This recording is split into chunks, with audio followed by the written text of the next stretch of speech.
Hello friends, आज हम आर्थिक समीक्षा की तीसरा चैप्टर स्टार्ट करेंगे, जिसके अंदर औद्योगिक विकास अपने राजस्थान का है उसके बारे में बताया गया है। सबसे पहले बात करते हैं राजस्थान के औद्योगिक क्षेत्र का, जो अपने ग्रॉस वैल्यू एडिशन है GSVA, वो कितना है। तो पहले भी देखा था, स्थिर मूल्यों पर भी बात होगी और प्रचलित कीमतों पर भी। तो स्थिर मूल्यों में 2011-12 में अपने GSVA था 1.36 लाख करोड़ रुपए, जो कि 2022-23 में बढ़कर 2.04 लाख करोड़ रुपए हुआ है। इसका मतलब है कि इन 10-11 वर्षों में जो एनुअल ग्रोथ रेट है, ठीक है, वो 3.71% की रही है। ठीक वैसे ही प्रचलित कीमतों की बात करें तो 2011-12 में अपने GSVA था 1.36 लाख करोड़, जो कि बढ़कर 2022-23 में हो गया है 3.56 लाख करोड़।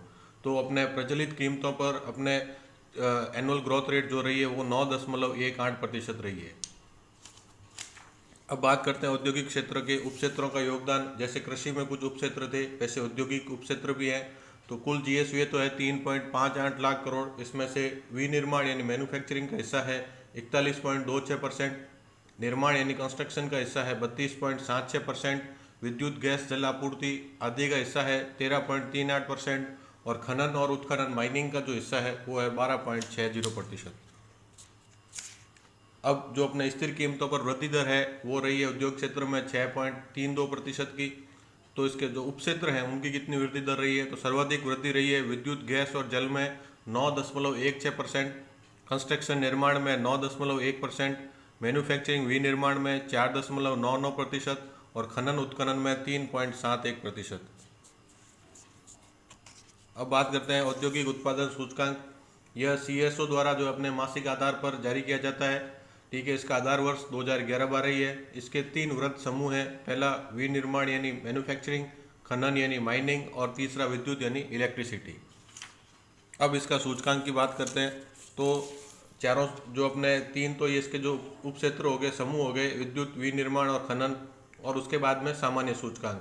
तो विद्युत का 2021-22 में सूचकांक था 144.93, जो कि बढ़कर 2022-23 में हो गया है 155.03। विनिर्माण मैन्युफैक्चरिंग का 2021-22 में था 136.14, जो कि बढ़कर 2022-23 में हो गया है 140.41। खनन यानी अपने माइनिंग का 2021-22 में था 124.53, जो कि बढ़कर अब हो गया है 113 जो कि अब घटकर हुआ है, मतलब कि खनन का AEP घटा है 113.29। और सामान्य सूचकांक है, जो कि ये याद रखना जरूरी है, 2021-22 में था 133.97 और 2022-23 में हो गया 134.65। अब अपने राजस्थान सरकार ने MSME जो अपने एंटरप्राइजेज हैं, ठीक है, medium small, micro small and medium enterprises है, उसके लिए 2022 की नीति जारी की है। ये अपने राजस्थान सूक्ष्म लघु एवं मध्यम उद्यम नीति 2022 है। ये 17 दिसंबर 2022 को जारी की गई थी। इसके अंदर जो अपने MSME उद्यम है उनका जो वर्गीकरण कहते हैं या उनका जो परिभाषा है क्या रखी गई है, तो सूक्ष्म लघु और मध्यम की बात करें तो सूक्ष्म उद्योग वो है जिनमें निवेश 1 करोड़ से कम और टर्नओवर या कारोबार 5 करोड़ से कम है। लघु वो हैं जिनमें निवेश 10 करोड़ से कम और टर्नओवर 50 करोड़ से कम है। मध्यम वो है जिनमें निवेश 50 करोड़ से कम और कारोबार 250 करोड़ से आपके कम है। इसके अलावा बात करते हैं उद्यम पंजीकरण पोर्टल की। तो यह 1 जुलाई 2020 को लॉन्च किया गया था। यह MSME पंजीकरण की प्रक्रिया को सरल बनाने के लिए इस पोर्टल को लॉन्च किया गया है। मुख्यमंत्री लघु उद्योग प्रोत्साहन योजना, यह 13 दिसंबर 2019 को शुरुआत की गई थी। यह वित्तीय जो अपने संस्थान है, जैसे वित्त को अपने फाइनेंस कॉर्पोरेशन वगैरह है, उनके माध्यम से 10 करोड़ तक का ऋण उपलब्ध कराया जाता है, और ऋण पर जो ब्याज लेता है उस ब्याज दर पर कुछ अनुदान राजस्थान सरकार देती है। अगर यदि लोन 25 लाख तक का है तो उसमें 8% अनुदान है, 5 करोड़ तक का लोन है तो 6%, और 10 करोड़ तक का लोन है तो 5% जो है वो ब्याज दर पर अनुदान दिया जाएगा। अब बात करते हैं Rajasthan MSME facilitation of establishment and operation act 2019। यह 17 जुलाई 2019 को अपने लागू किया गया था। इसके लिए 12 जून 2019 को एक वेब पोर्टल लॉन्च किया गया था। यह अगर यदि जो पावती प्रमाण पत्र जारी होने से लेकर 3 साल तक आवेदक को सभी तरह के अनुमोदन और निरीक्षण से छूट दी जाएगी। राजस्थान के सरकार का कोई भी अपने अधिकारी है जो अपने उद्योग क्षेत्र से संबंधित है, वो उस उद्योग का या उस इंडस्ट्री का, फैक्ट्री का किसी तरह का निरीक्षण वगैरह वो नहीं करेगा। अब बात करते हैं निर्यात एक्सपोर्ट की। 2021-22 में कुल निर्यात था 71,999.72 करोड़, मतलब लगभग 72,000 करोड़ था। निर्यात में होने वाली 5 शीर्ष वस्तुएं जो कि कुल निर्यात का 60% हिस्से से भी ज़्यादा है। सर्वाधिक हिस्सा है इंजीनियरिंग वस्तुएं, कपड़ा, धातु, हस्तशिल्प वस्तुएं और रासायनिक।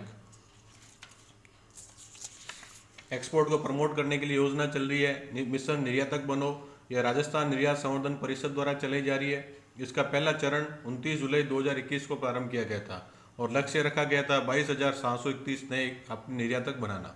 अब सेकेंड चरण जो है वो पिछले वर्ष 5 दिसंबर 2022 को प्रारंभ किया गया था। इसके तहत संभागीय मुख्यालय है, वहाँ पर 2 दिन का प्रशिक्षण दिया जा रहा है और प्रथम निर्यात के लिए पूरी सहायता इस प्रशिक्षण के दौरान दी जाती है।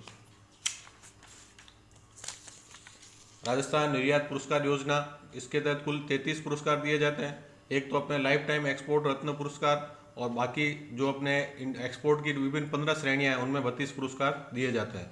2019-20 के जो पुरस्कार हैं वो 17 सितंबर 2022 को MSME दिवस के दिन पुरस्कार वितरित किए गए थे। तो MSME दिवस है 17 सितंबर को, लेकिन इस वर्ष केवल 29 पुरस्कार दिए गए थे।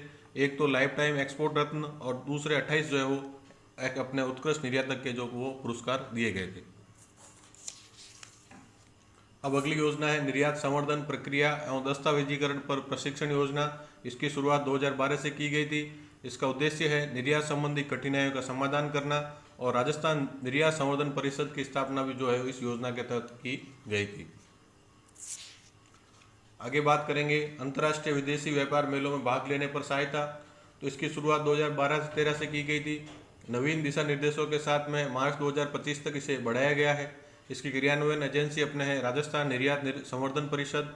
इसमें जो भी व्यक्ति अपने राजस्थान के एक्सपोर्टर हैं वो किसी विदेश में दूसरे देश में जाकर के किसी मेले में भाग लेते हैं, तो वहाँ पर भाग लेने के लिए जो अगर भूमि किराए पर 50% की दर से और अधिकतम 1 लाख तक का जो है वो छूट या पुनर्भरण रीएम्बर्समेंट वो राजस्थान सरकार द्वारा किया जाता है।